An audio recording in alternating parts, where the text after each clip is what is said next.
የሐዋሳ ከተማ ከንቲባ 13 ዓመት ጽኑ እስራት ተፈረደባቸው።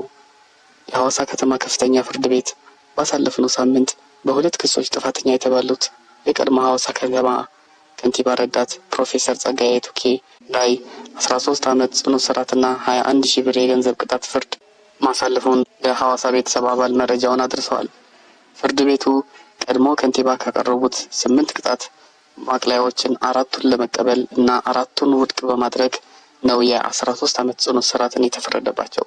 በዚሁ በእሳቸው መዝገብ ተከሳሽ የነበሩት ቀድሞ የሐዋሳ ከተማ ልማት ኮንስትራክሽን መምሪያ ምክትል ኃላፊ አቶ ታርኩ ታመነ በ10 ዓመት ጽኑ እስራት እና 41 ሺህ ብር፣ አቶ ታፈሰ ቱናሻ በ8 ዓመት ከ5 ወር ጽኑ እስራት 51 ሺህ ብር እንዲሁም አቶ ሰይፉ ሌሊሴ የተባሉ ግለሰብ እንደዚሁ በ8 ዓመት ከ5 ወርና 76 ሺህ ብር የገንዘብ ቅጣት ፍርድ ተላልፎባቸዋል። የሐዋሳ ከተማ አስተዳደር ከፍተኛ ፍርድ ቤት ከዚህ ቀደም ብለው ችሎት የሲዳማ ክልል ፍትህ ቢሮ አቃቢ ሕግ ፕሬዝዳንት ጸጋዬ ቱኬ ላይ በ488 ሺህ ብር የቤት ቁሳቁስ የተገዛበት ብሎ ላቀረባቸው ክስ ፍርድ ቤቱ ነፃ ናቸው ብሏቸው ነበር።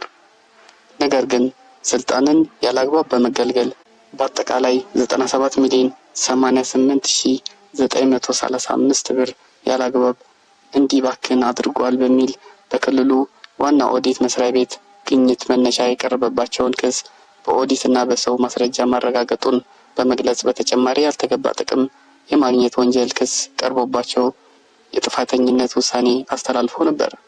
ፍርድ ቤቱ ዛሬ በዋለው ችሎታ ተከሳሽ ፕሬዝዳንት ጸጋዬ ቱኬ ስልጣንን ያላግባብ በመጠቀም በአጠቃላይ 97 ሚሊዮን 88,965 ብር የመንግስት ገንዘብ እንዲባክን አድርጓል፣ እንዲሁም 260 ሺህ ብር ያልተገባ ጥቅም አግኝተዋል በሚል ለሁለቱም ወንጀል ክሶች ተከሰው ከታሰሩበት ቀን ጀምሮ በሚቆጠር በድምሩ 13 ዓመት ጽኑ እስራት እና 21 ሺህ ብር ቅጣት ውሳኔ አስተላልፏል።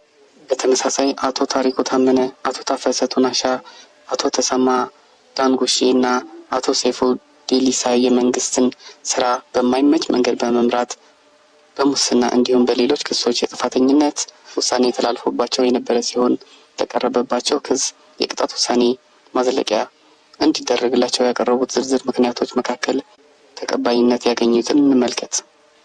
ሁለተኛ ተከሳሽ አቶ ተሰማ ዳንጉሺ በሙስና ወንጀል ክስ 3 ዓመት ጽኑ እስራትና 1 ሺህ ብር ቅጣት ተላልፎባቸው እናም በ2 ዓመት እንዲታገድ። በሶስተኛው ተከሳሽ አቶ ታሪኩ ታመነ ተከሰው ከታሰሩት ቀን ጀምሮ በሚቆጠር 10 ዓመት ጽኑ እስራትና 41 ሺህ ብር ቅጣት ተወስኖባቸዋል። በአራተኛ ተከሳሽ አቶ ታፈሰ ቱናሻ ተከሰው ከታሰሩበት ቀን ጀምሮ በሚቆጠር 8 ዓመት ጽኑ እስራትና 51 ሺህ ብር ቅጣት ተወስኖባቸዋል። አምስተኛ አቶ ሰይፉ ዲሌሳ ተከሰው ከታሰሩበት ቀን ጀምሮ በሚቆጠር 8 ዓመት ከ5 ወር ጽኑ እስራትና 76 ሺህ ብር ቅጣት ውሳኔ በማሳለፍ የችሎት ውሎውን አጠናቋል። መረጃው ከፍርድ ቤት ነው ያገኘነው።